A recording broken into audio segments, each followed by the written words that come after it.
Hi, I'm Lisa Singer. I am the Senior Director Events Programming at MediaPost, and this is Brand Insider BTS, where I get to pull back the curtain on some of the most influential women marketers today. And with me is Kinjal Mehtad, and she is the lead product manager at Uber. Hey, Kinjal. Hi, Lisa. Right. Well, thank you for being a part of the show today. I always want to say joining me, but you're joining me just cyberly. Okay.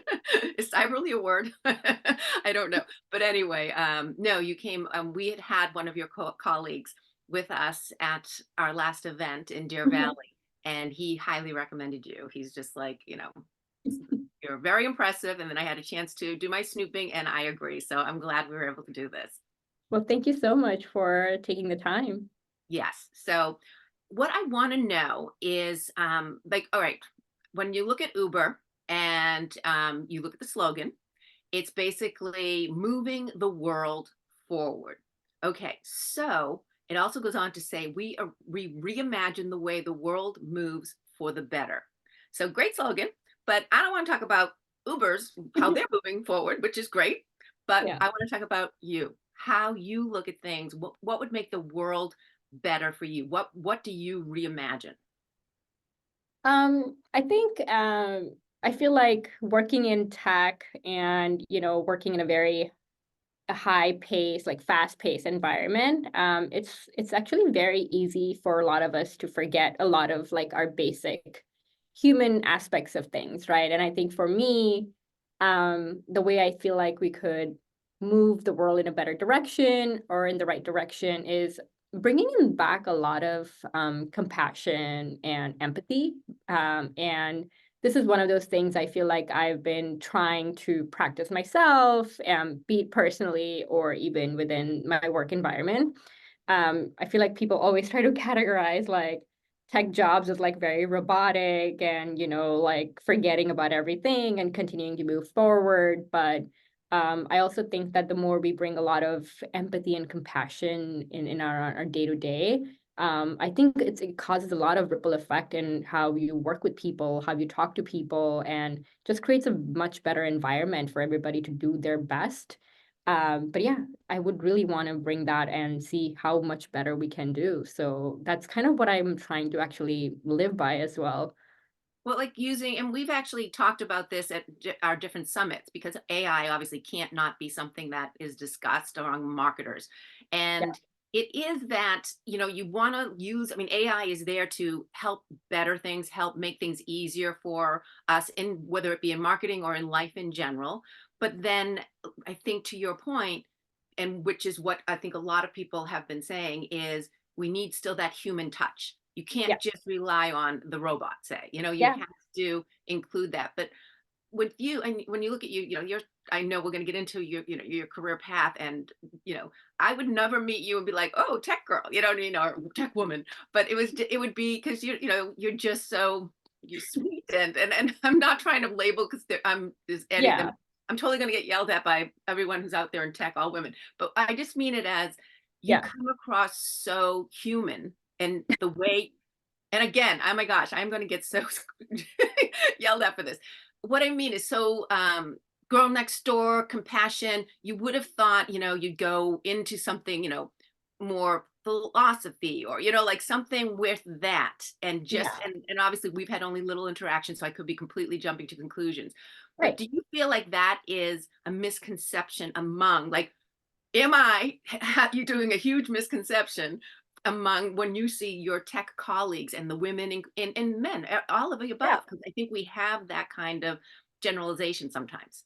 Oh yeah, absolutely. And I feel like you're right. I feel like people I've come across or people I just acquaintance happen, and I feel like they wouldn't really think of me as working in tech or maybe something completely different. But um, honestly, it was one of those things where life just took a lot of turns and I ended up in the tech jobs, but I also ended up here out of curiosity and out of a lot of interest in the type of things I wanted to just learn, and less about like the career itself. So yeah, but honestly, like I being in tech, I've been at Uber for like 6 years now, and I've come across a lot of different people, a lot of different women and men in tech as well, be it leaders or not.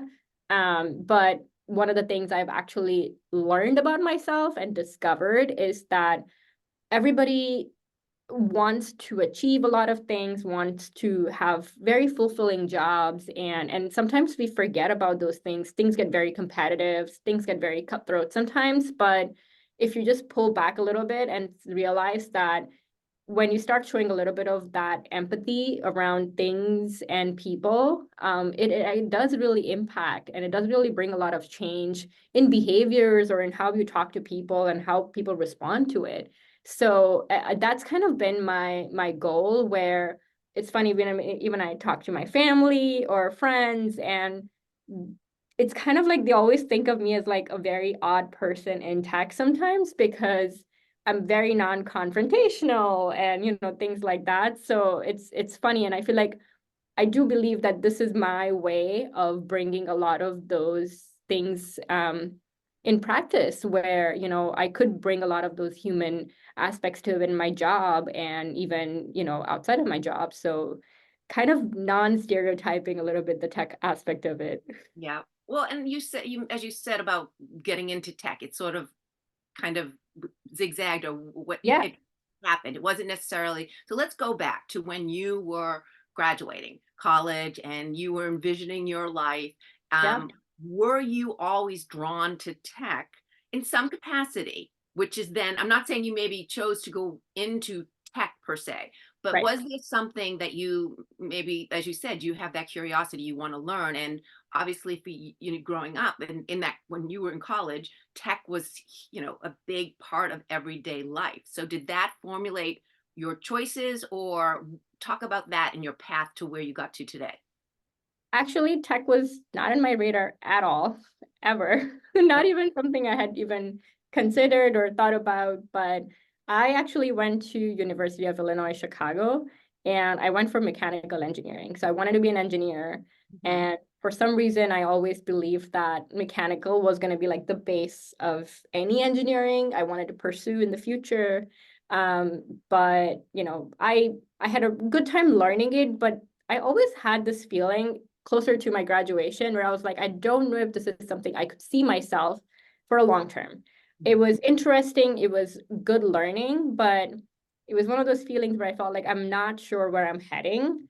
However, I had a job post college, but things turned out really different for me. I had a very crazy issue about my visa, and I was an international student back then. So my visa had a lot of something got messed up, and I had to end up going back to India. And I lost my job. I had to go back, and I had to really figure out what I'm going to do next. But I Did just you lose your, not to interrupt, but did you lose your job and that's why you had to go back, or no, did they take the it was visa? a visa issue, and the company that offered me the job was very generous to kind of help me get through it, but and also help me find other opportunities, even if it was in India.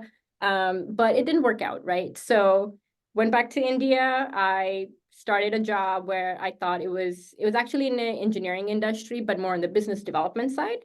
Mhm. So I took that on, and I only knew that my goal was to come back to US because I really thought I belonged here. I felt myself here, and it had a lot of opportunities for me. And so I kind of started working and applied back a year later for an MBA program. And I got in, I moved to Boston, and got my MBA from Suffolk University. And that's when I kind of got introduced into like the data fields. So I kind of started learning a lot about data analytics and how the companies are moving towards using a lot of like database decision making and strategies and things like that. So yeah, that was kind of like my first, I would say, foray into kind of moving in this data aspects of the job, but I still didn't know what I wanted to do.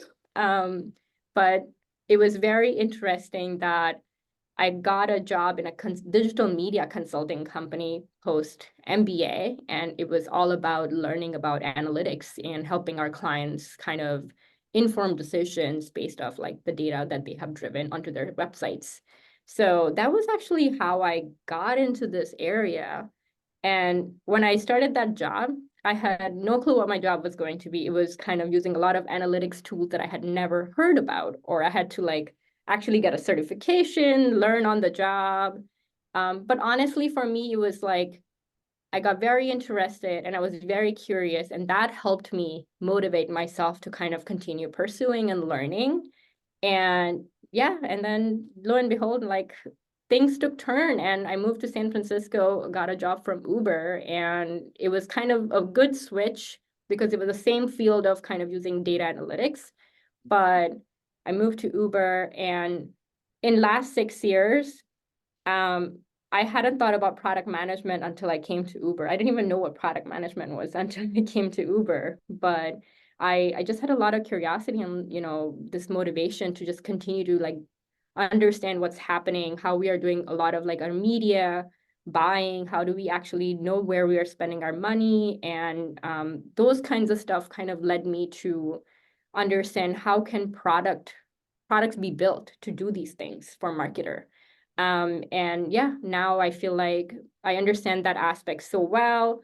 I actually manage a portfolio of products that we have built for like marketing managers at Uber that are basically all based off automation and doing a lot of like automatic bidding and optimizations on our campaigns. And yeah, it's been just one thing after another. And I believe that it was all experiences. And So beautiful. it's funny when you kind of look back now and you think about, oh gosh, like my visa had issues and it was the most devastating moment of my life. But it's funny, I can't even remember what the issue was anymore. So, I feel Brought you like to where you everything are. happens. Yeah, everything happens for a reason. And I very truly believe in that. So if things go wrong, it's fine. I genuinely believe that there is a reason why that went wrong because you were not meant to be in that place. So yeah. And I think it's funny. I was just watching someone speak earlier, a life coach kind of person on one of the morning shows, and she talked about when especially now everyone's in wanting to have their New Year's resolutions and how they want to change, or and I think transformation is a much better word for that. But and one of the things she said, which I it really resonated, and it sounds like it's what you did back when you were trying to figure out how do I get my visa back, is what do I really want? Not like what's that, like you could have went smaller. Okay, where's the next job or where's the next this? And instead it's like what you knew you wanted to be in the US. Yeah. So you then went about, instead of, again, you could have been applying to a bunch of jobs and they could, hopefully they bring you over, but then you went to school, got your MBA, and then you were able to work it through, and here you are. So Yeah. I do feel like having that bigger picture, as opposed to, oh, I want to, stop drinking, I want to work out more, I want, like when you're talking resolutions, and when career, I want to be this and this, Yeah. kind of have not the big picture, like I want to be 10 years from now, but you know what I'm saying? Like figure Yeah. out what that is, and then the rest will kind of, you keep working towards it. I mean, I love that you took a job in Boston, where I'm from Boston, so um, shout out to that. But Yeah. that you didn't even like. My curiosity was, what did they hire you? You know what I mean? Like you had said, you didn't know how to do these things, so there must have been something that you showed them in a Yeah. way to make them say, "Yes, I'm going to learn it." Like, how did you get that job where you kind of feel like you didn't necessarily have all the tools and you had to actually get certified for? Yeah. And honestly, I actually did two internships during my grad school, and it was honestly it was just talking to a lot of my professors. I thought was very helpful. And I really enjoyed that I expressed interest in learning more in like data analytics field to one of the professors, and he was actually working on the sides with a company who was kind of actually working towards a lot of like drugs that they want to bring to the market, or like low socioeconomic countries and things like that. And he was just like, it's a very small project. They just need help with like understanding a lot of the business, and as well as like the demand of that specific drug or treatment in those areas. And it was also like, for me, it was like, okay, let me just, it's more like research. Let me just dive into it, see where it goes. And it was actually like a very small job, but it was super helpful for me to actually then understand, okay, I know how to do research. I know how to look at the data. I know how to like understand the needs and where we can actually like find areas of opportunities. But I didn't necessarily want it to be in the pharmaceutical industry or anything. So I applied to, I think as long as I figured out that part out, then I started to apply to a lot of places. And I actually ended up working at Staples, which is also like based off of, outside of Boston. So I kind of got a job in Staples where they were talking a lot about they needed help with like their warehouse management and a lot of like the sales and the data around it. So and it was kind of like, now that I think back, I was actually doing a lot of the things that I'm doing now, which are at a bigger scale. But back then, it was like they just needed somebody to help them look at the data on a day-to-day basis that they don't have to spend a lot of time doing. And I just started thinking, it's like, hey, what if we try to automate how to get all the data in one place, how to actually put out a report that just shows them what they need and how they need it. And actually, my job was to kind of, how do I make that process all automated when it comes to data? And now that I think about it, I just do the same thing, but at a bigger scale. Yeah. So, it was kind of like a lot of just kind of finding these niche areas and logical applications of things. And honestly, it all comes down to what is your role and who are you helping and what do they need, right? As long as we can figure out these intersection of these things, I think things just start falling in place and clicking. Yeah. I think that's key, so key what you said as far as how can you help fulfill their need? Because Yeah. that's really what it comes down to. I mean, you obviously want to enjoy your work, and but the only way you're going to keep moving forward is to fulfill what the employer needs. And then the more you do that, it sounds like you really took initiative to figure out those things. And like, so I mean, and it's funny when you were describing what you do at Uber and like programmatic and you know, figuring out the data between, you know, how they're getting their media out, and these are all like every marketer wants to know about. You know, not every marketer has that side of their brain working, so of course then they go to people like yourself. So I'm starting out and want, I have that kind of mind or what I want to do, and especially now, as I said, those are buzzwords now. Those are things that there's need for that, so especially someone just starting out and wanting to get started. So talk about that, like, you know, because obviously you did it your way, but is there a way that sticks out to you, something that maybe you did do, or maybe you're seeing now as you're one hiring those people, Mhm. that someone can get started in such a career that really is growing at this point? Yeah, and I do that a lot even when I hire people on my team or even on the marketing side. And I feel like this is something I've learned over time, but I also don't pay attention to where people have been for their college or what kind of,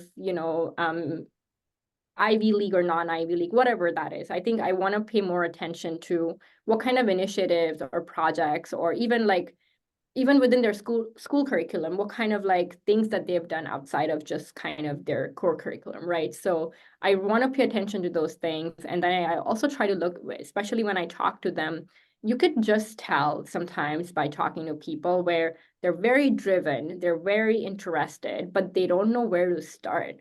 And sometimes it's really good to have people like that on your team where you can just identify that they're very driven to learn, but it's on people like me or people who are managing where you can help them kind of nudge them in the right direction. So if anybody was starting on the marketing or even within my product teams, the first thing I actually ask them to do is, here's how these are the different medias or marketing channels we are marketing on.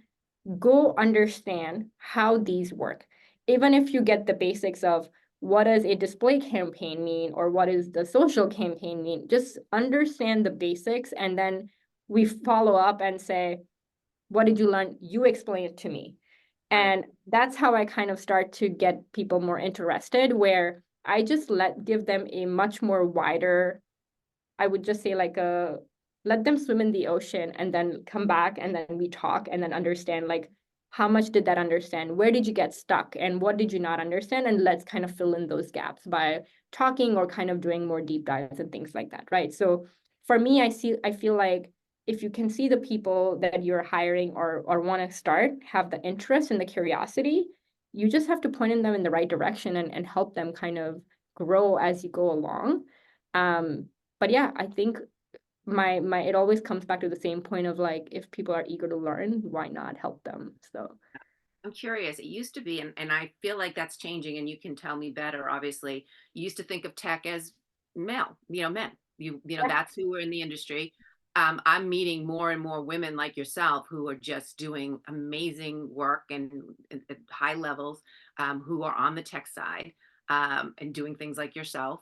So I'm curious, was there a challenge there for you? Did you find that in any of your pursuits? And are you seeing it even today? Um, Not as much, but I think in the beginning, I did feel like it's a very male heavy field sometimes, and personally, I'm a very much of an introvert. I don't like to speak up as much, and those are the skills I had to actually learn over time and grow with. But I think once I started to kind of take more initiatives and speak in different forums or even meetings and things like that, I think it really helps me gain that confidence. And I honestly don't feel that way. To be honest, I feel like at least within the org or the people that I work with, there are a lot of women in my field, a lot of women leaders in my field, and those are the things that actually have motivated me to continue to pursue and keep going forward.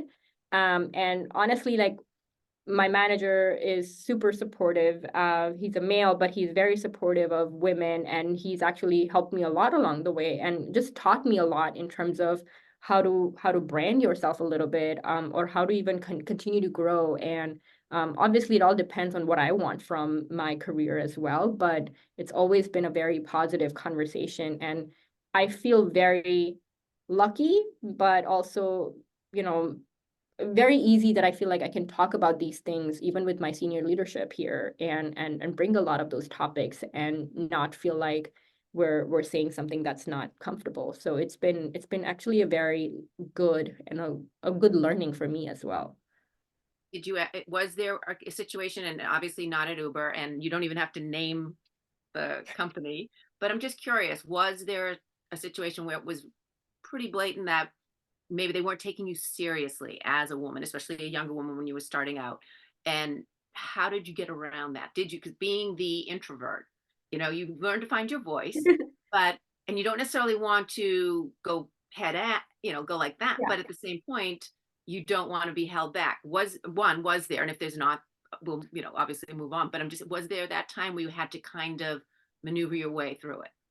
Yeah, I don't think I actually came across that kind of moment. I think it's more of me who had felt like I'm very junior into this group, and the only way for me to kind of show that okay, I have the expertise and also like some sort of knowledge was just speaking up. So for me, I don't think I came across a situation where it was very like male dominant, or I felt like I couldn't speak my mind. But honestly, it was just about gaining the confidence to speak up. And I felt like the more I started to do that, the more people obviously notice and appreciate the feedback. So it was, I think, more on me to kind of learn to be confident and speak up. And sometimes it's funny because you think that you're asking a dumb question, but you're not. And you just realize that after you ask the question. So I always encourage people to like just speak up, even if it's nothing important, it's okay. Yeah, Yeah.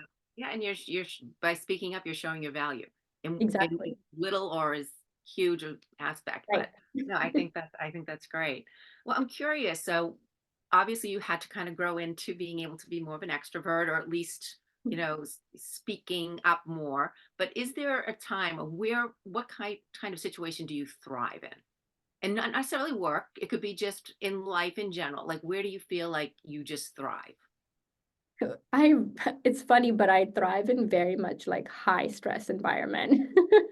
Mhm. um and it's actually even personally or professionally, I feel like I don't like when things are boring. I don't like when it's very mundane. I get bored very easily. And when it's high stress, anything that gets the adrenaline going for me is where I feel like, oh, this is great, and I can continue to do that. And I think it's my way of challenging myself, to be honest, that I feel like if I'm continuing to do the same thing, even at home or even at work, then what's the point of doing it, right? It's like it's done and dusted. I just feel like I want to do something else, learn something else, or just push my boundaries a little bit. And that's where I felt like I've succeeded the most, where I've actually tried to put myself in different situations or different types of environments that demands a lot of action and high energy work. So that's where I feel like I've always actually mostly I've succeeded. Maybe sometimes I haven't, but that's where I see myself successful the most. Yeah. No, no, I totally get that. I mean, I think that's for most of my career, I was in news and, I had daily deadlines and and that's when I did thrive. I would just be boom, we have to solve this. If there is stress in a situation, whether it be an event or whatever, it's just like, it's going to work out. Just Yeah. do these steps, whatever. And as opposed to when you can kind of not have to be on that adrenaline, I feel Yeah. like you can kind of go, oh, maybe I do this, maybe I do. You can second guess yourself. Whereas when you're in that, you got to make that decision now. Yeah. You just move forward.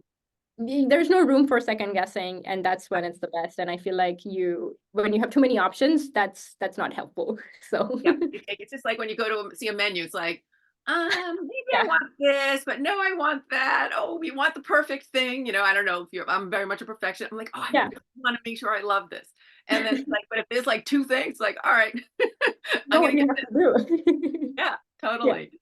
Well, I'm curious. So let's meet young Kinjal, and you want to give some advice to her. Like, is there something, and you can go back as even when you were, elementary school or just younger or a teenager growing up, but just things that you would love to just shake her and say, don't worry about this or do this or whatever it may be.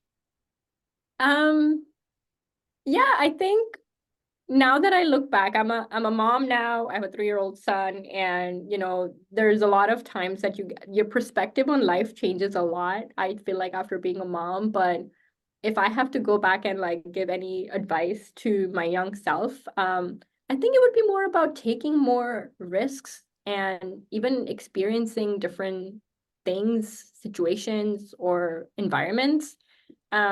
I feel like I've been through a lot of different situations. I've lived in like 5 cities in the US. I've moved around a lot. I've actually transplanted myself from one country to another when I was 18, but I still feel like it wasn't enough. And sometimes it's what I always think about is that if I had when I was in college, I was very focused in my grades, my homework, and all of those things you have to check box to get an internship, to get a job. But sometimes it's like okay to take it easy. It's okay, just chill, just enjoy life, be in the moment. And even if it means that you submit or do one thing delayed, it's okay.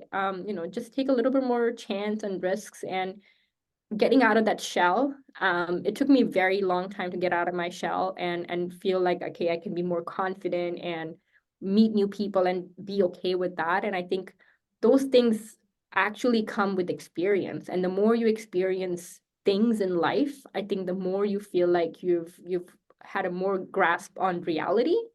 And I think that is what I would want to continue to focus on.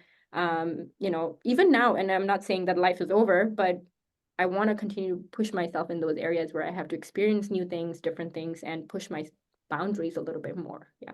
Well, it sounds like, and again, correct me if I'm wrong, but because you took chances, like you said, you transplanted to another country, you did things, but it almost seems like you did what you thought you needed to do. Like you had this Yeah. plan, and so you Yeah. did what good Kinjal has to do, like Right. to go here. So it's not necessarily, where someone else might, oh my gosh, you moved to another country. That must have been so Right. scary. But for you, that was what sort of was your guiding plan, Right. guiding light, whatever. I got to do this to do this. Like, so you stayed in your, for lack of a better word, comfort zone because these Yeah. were the things that you needed to do. Whereas maybe someone outside might be like, wow, you went to the city, you did this, like, but Right. in general, you were playing it safe because you were playing it safe to what the plan had to be.